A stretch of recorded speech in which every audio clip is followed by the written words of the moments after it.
Hello, আসসালামু আলাইকুম। সেদিন জোহানি হঠাৎ করে বলল যে নুডলস খাবে। নর্মালি সে নুডলস খায় না, খুব একটা পছন্দ করে না, তো হঠাৎ করে বলল।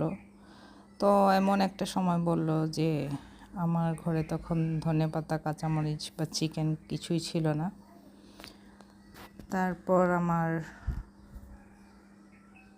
মনে হলো যে আচ্ছা, খেতে যখন চাচ্ছে তো নর্মাল ডিম দিয়েই বানিয়ে দিয়ে দিই।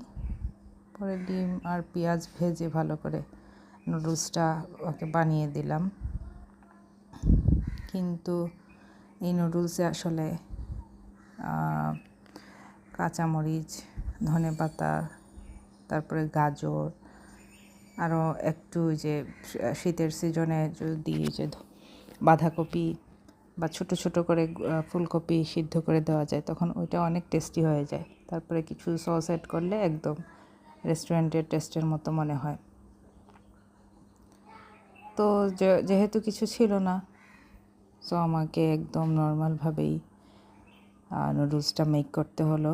ভালো করে ডিম, পেঁয়াজ ভেজে আমি নুডলসটা ভালো করে মিক্স করে নিলাম, এবং এটা খুবই একটা, দেখতেই পাচ্ছেন, খুবই একটা সাদামাটা নুডলস হয়েছে। যদিও ধনেপাতা বা কাঁচামরিচ থাকলে এটা অনেক কালারফুল হতো, টেস্টিও হতো, তারপরে খারাপ হয়নি।